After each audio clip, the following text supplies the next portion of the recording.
And now, another tale well calculated to keep you in suspense. A daring and ingenious scheme for a payoff. As in just 1 minute, we bring you Perfect Plan, written by Peter Fernandez.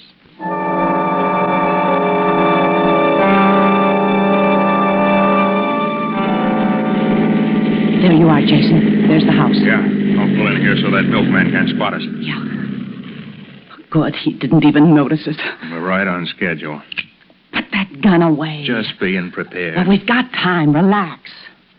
We have exactly 14 minutes before he leaves the house and walks down to that bus stop. By now, they'll just be having their breakfast.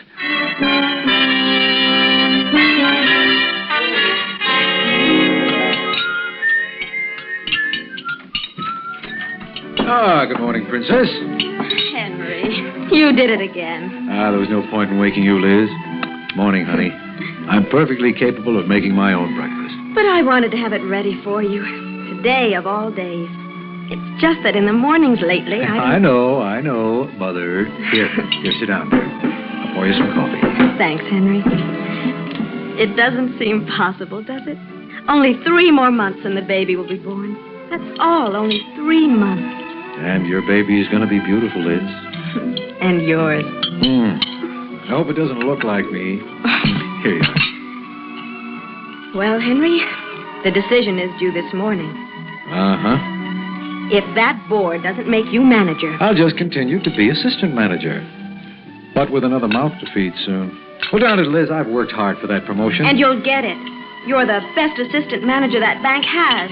There's absolutely nothing to prevent you from getting that promotion, Henry. I hope not. Well, I'll call you either way. There'll be only one way. Goodbye, dear.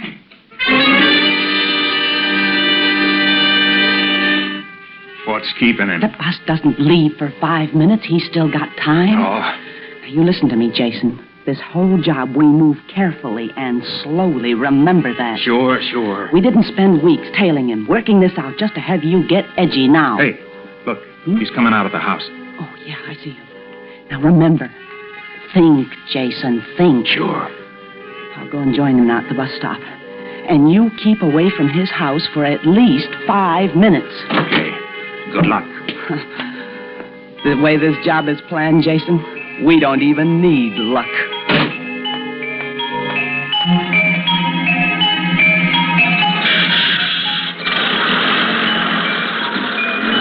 Good morning. Hmm? Oh, morning. Is this seat taken? No, forgive me. Let me move my briefcase. Thanks. There you are. Thank you. Aren't you Henry Travers? Why, yes. Yes, have we met before? Oh, we've merely ridden this bus together a few times. I'm Shirley Brisbane. Well, how do you do? I'm trying to do a little work before I get to the office, if you'll excuse me. Oh, of course. Are those loan applications, Mr. Travers? Oh, you're familiar with this kind of work? Well, I've been making a study of your procedures. I expect to get a loan from you this morning. You do? Sure. Let me see, you said Shirley Brisbane. I don't recall your application. In exactly 1 hour and 15 minutes, I'll expect you to grant me a loan of $50,000. Yes, ma'am, just like that. Just like that. And now, all jokes aside, Miss Brisbane, I do have this work to finish. Well, go right ahead, Mr. Travers. There's still plenty of time.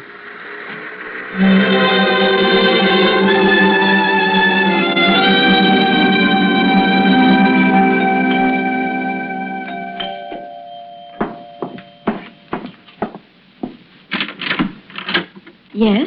Mrs. Travers, I'm from Commercial Trust. Oh, my goodness. I didn't expect anyone so early. I'm not even dressed in the house. But come in, won't you? Thanks. Henry warned me that the bank might send someone around in connection with his promotion, but I didn't expect anyone so early. Sit down, won't you? I just finished coffee. Would you like some? It's still hot. Oh, no, thanks. Would you mind very much, Mr. Collins. Jason Collins. Would you excuse me for just a few moments, Mr. Collins, while I change my clothes? No. What? It won't take me long. Well, neither will this. Just a few preliminary questions. Please, sit down, Mrs. Travers. Well, Sit down. Well, all right, Mr. Collins.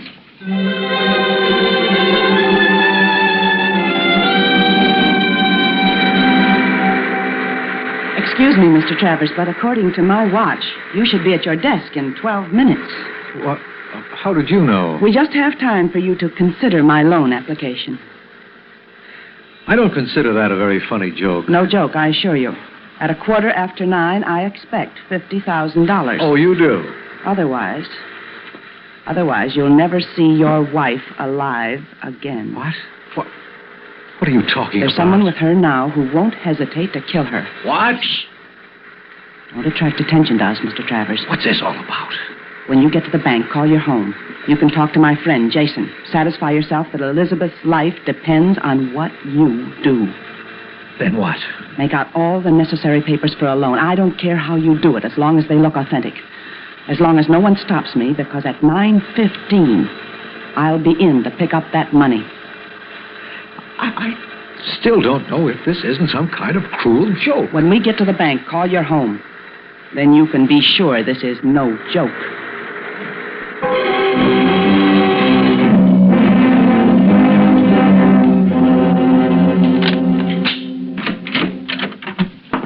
Oh, come in, Mr. Travers. Oh, yes, O'Malley. Well, today's the day, sir. What? I said, good luck, sir. I hope you get the promotion. Oh. Well, just a moment now, and I'll have this gate open. Oh, by the way, Mr. Cromwell came in a few minutes ago, sir. I showed him into your office. Oh, I haven't time for him. But it's Cromwell himself. I don't care. There you are, sir.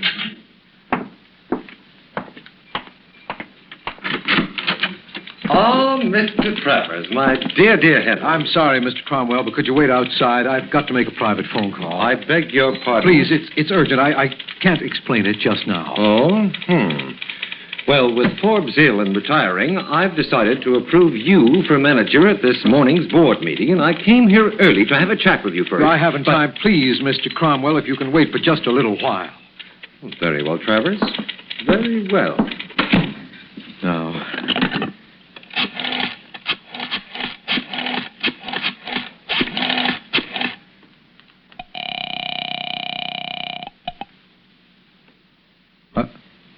Hello? Who is this? Is that you, Travers? Yes.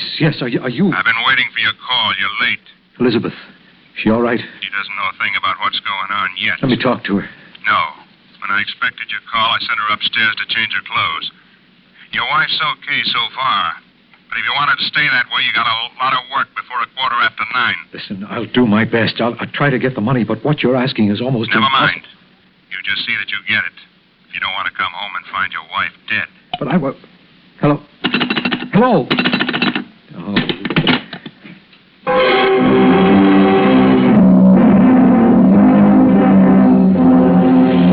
Oh, Mr. Cromwell, good morning. One of the other tellers informed me that you were here. Kind of early for you, isn't it, sir? Well, now, don't tell me that you, too, have some objections to me being here. Oh, indeed, no, sir. Well, good. Then you won't mind if I stand here by your counter? Oh, not at all, sir. I want to keep an eye on Mr. Travers' office. Oh? And I want to know what he's up to. Now, tell me, have you noticed anything peculiar about him lately? Peculiar? No, sir. What do you mean? Well, this morning, for instance, the man seems absolutely frantic. We haven't even opened for business yet. There he is now, rushing out of his office and going into Frisbee's. Now, what do you suppose he could be up to?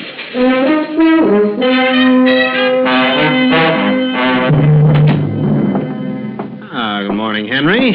Heard anything about the promotion yet? This loan, Jim, you forgot to add your endorsement.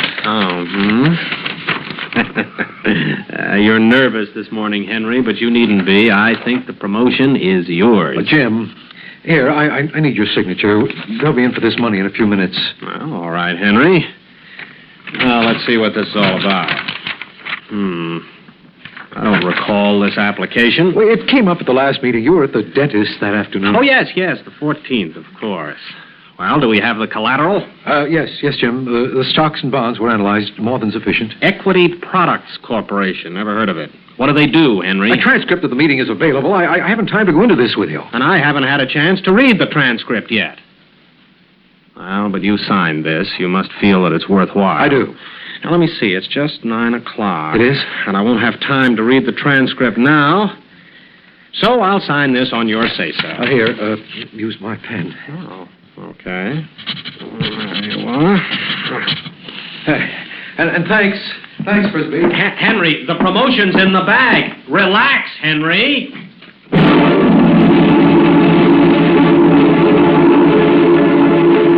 In just a moment, we will return for the concluding act of Suspense.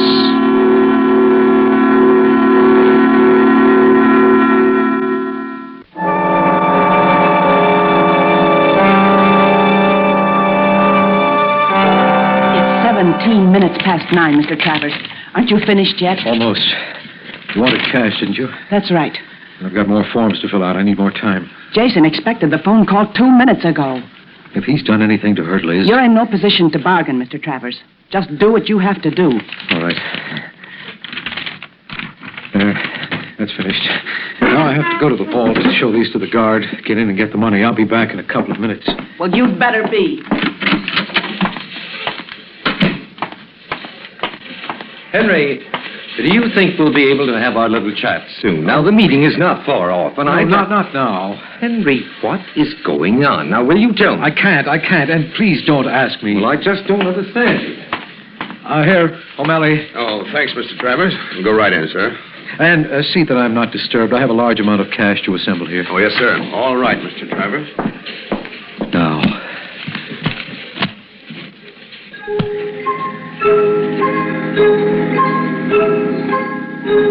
Are you ill, Mr. Collins? Can I get you something? It's 20 after 9. I know. That meeting about Henry's promotion will be taking place in only 5 minutes. That don't matter. Who cares about a meeting? Well, I certainly do. Why doesn't that phone ring? I really don't understand why it's so urgent. 2 more minutes. That's all I'm going to wait. 2 more minutes. There. All set now, Mr. Travers?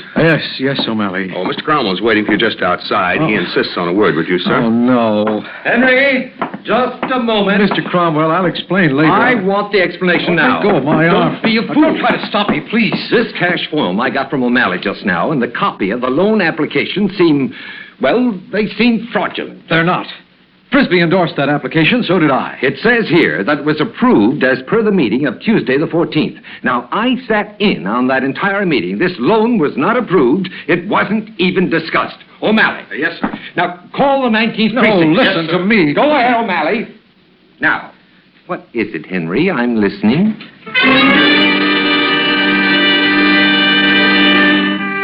And she's waiting in my office.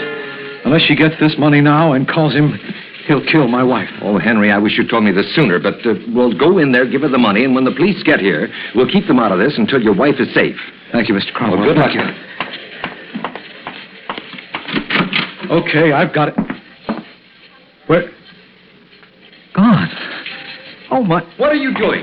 She must have slipped out when we were talking. I've got to catch her. Now you're lying. Now stop. No, I've got to catch her. Now, please, you've got to let me go, will you? That's it. Hold it. You'll kill her. Let me go, will you? Henry. Now, Henry, you haven't a chance. Listen to me. But I've already listened, Henry, and I think we'd better wait in your office until the police get... No, Mr. Cromwell. I'm sorry, Henry. Bring him along, O'Malley. Please.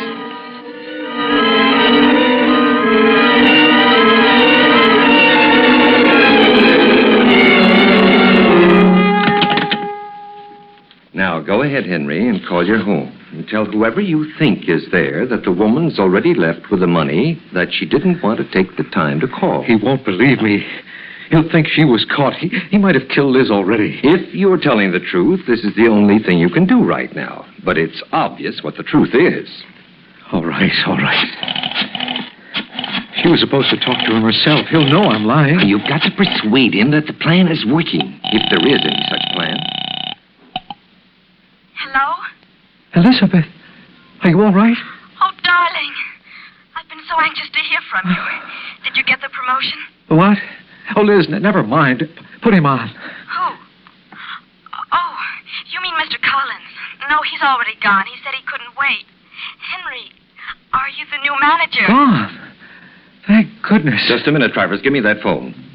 Hello? This is Walter Cromwell. Oh, hello, Mr. Cromwell. How are you? Well, I'm fine. About that man. Mr. Collins? Did he threaten you? Goodness, no. He just seemed very nervous, but there definitely was nothing wrong. I see. Well, thank you very much, Mrs. Travers. Goodbye for now. Well, Henry. The police. Good morning, Lieutenant. Hello, Mr. Cromwell. Oh, what's happened? Well, we've been very fortunate, Lieutenant. We just prevented this man, one of our most respected officers, from absconding with a large amount of the bank's funds. If I was going to steal money, I would have been much more clever than this. They threatened to kill my wife unless I gave them $50,000. Who threatened? I just spoke to your wife. She doesn't know anything about it. We're going down to the precinct, and we'll get a full statement. If it adds up to the way it sounds, we'll book this man. Well, that'll suit me just fine, Lieutenant.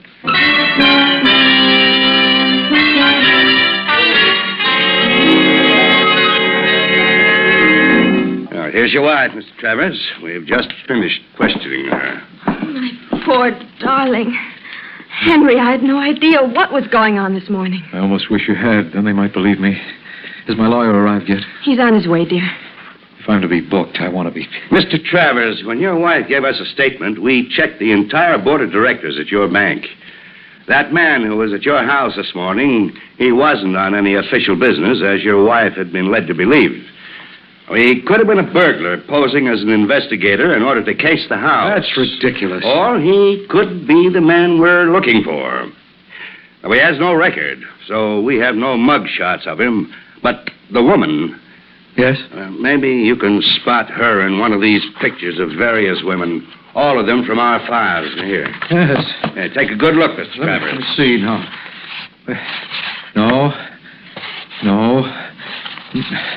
Not this one either. No, she's not here, Lieutenant. Is that a fact? Well, then I'm afraid we'll have to hold you. Wait. Let me see that one again. Which one? This? No, that one. Oh. Yes, this could be her.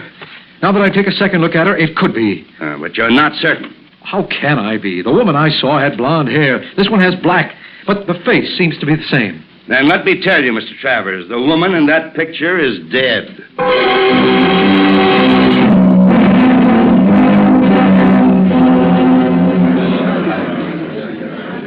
don't see how I have a chance, Russell.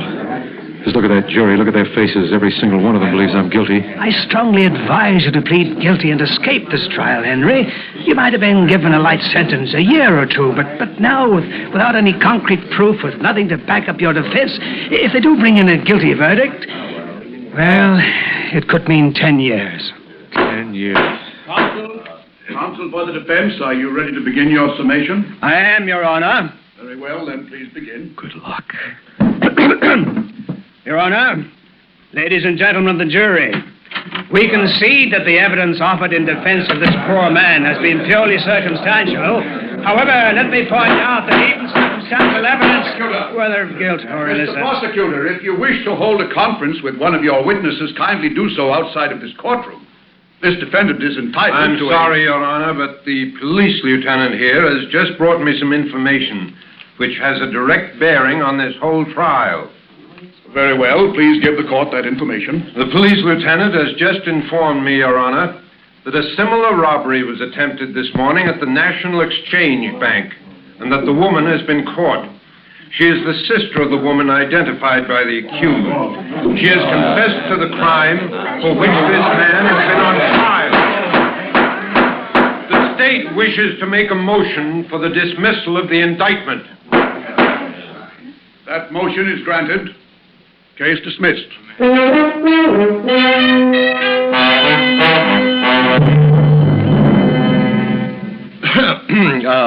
Henry?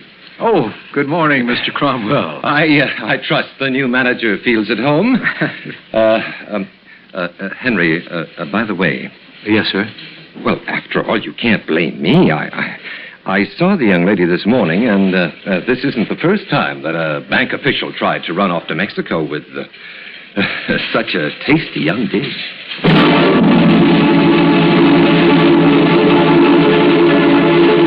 Suspense.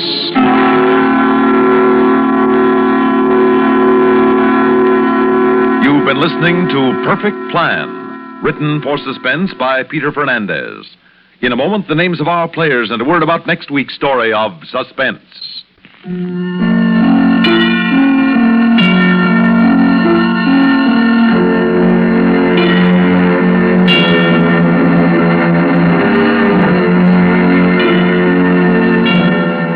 Heard in tonight's story were George Petrie as Henry, Elizabeth Lawrence as Shirley, Paul Potter as Cromwell, and Patsy Bruder as Elizabeth.